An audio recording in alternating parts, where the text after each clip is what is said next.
জয়গুরু বন্ধুরা, আমার চ্যানেলে বিউটিস কিচেনে আপনাদের সবাইকে স্বাগত। আজ আমি আপনাদের রান্না করে দেখাবো চিংড়ি মাছ দিয়ে, ছোট চিংড়ি মাছ দিয়ে কচু শাক। এখানে দেখুন এটা হচ্ছে কচু শাকটা, সাদা কচু এটা। তো আমি কচু শাকটা, একটা কালো কচু আছে, তো সেটা না, এটা সাদা কচু, শোলা কচু বলে।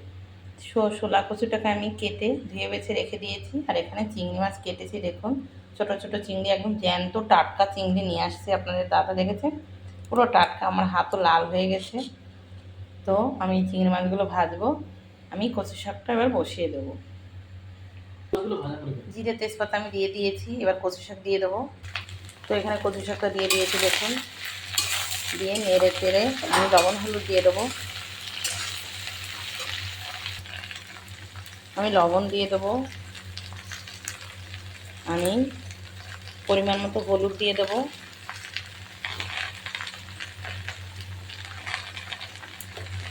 এবার নেড়ে চেড়ে সুন্দর করে আমি ঢেকে দেবো, কারণ এই সিজনে কচু শাকের জল কম থাকে। আমি তারপরে আগে ধুয়ে তারপরে গোটা অবস্থা ধুয়ে নিয়েছি, পরে কেটেছি, তাহলে কচু শাকের মধ্যে জলটা কম থাকে।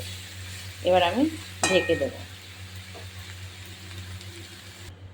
বন্ধুরা, আমি না কচু শাকে একটা এই লাল আলু দেবো, এর উপরে ছালটা ছাড়িয়ে কুচি কুচি করে কেটে দিয়ে দেবো।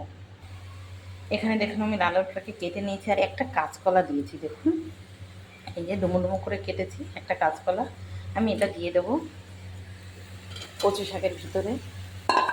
এভাবে কিন্তু আপনারা কাঁচকলা, মিষ্টি আলু, কচু শাক একবার দিয়ে খেয়ে দেখবেন, ভীষণ ভালো লাগবে। আর এই যে কচু শাকের জল দেখবেন সহজে কিন্তু টানতে চায় না।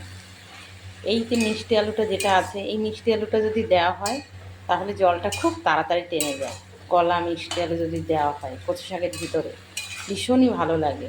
এভাবে কিন্তু আপনারা অতি অবশ্যই একবার দিয়ে খেয়ে দেখবেন, কেমন হয় খেতে কমেন্টে কিন্তু আমাকে জানাবেন।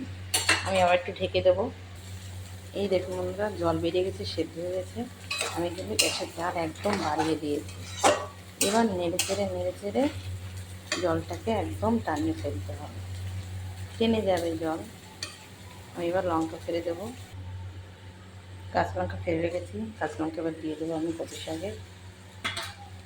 কচু শাক দেখুন অনেক কমে এসছে, জল টেনে গেছে প্রায়, যেহেতু এখানে কলা দেওয়া আছে, মিষ্টি আলু দেওয়া আছে, তার জন্য তাড়াতাড়ি জলটা টেনে যাচ্ছে।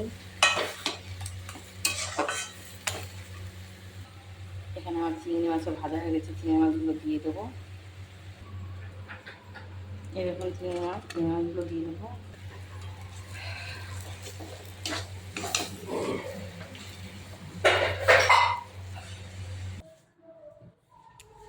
যখন কচু শাকটা নামিয়ে নিয়েছি, সুন্দর হয়েছে। এভাবে কিন্তু কচু শাক অতি অবশ্যই রান্না করে খেয়ে আমাকে কমেন্টে জানাবে। আমার এই রেসিপিটা যদি ভালো লেগে থাকে তাহলে please please please like, share, comment করতে কিন্তু ভুল করবেন না। সাবস্ক্রাইবটা করে দেবেন। জয় গুরু।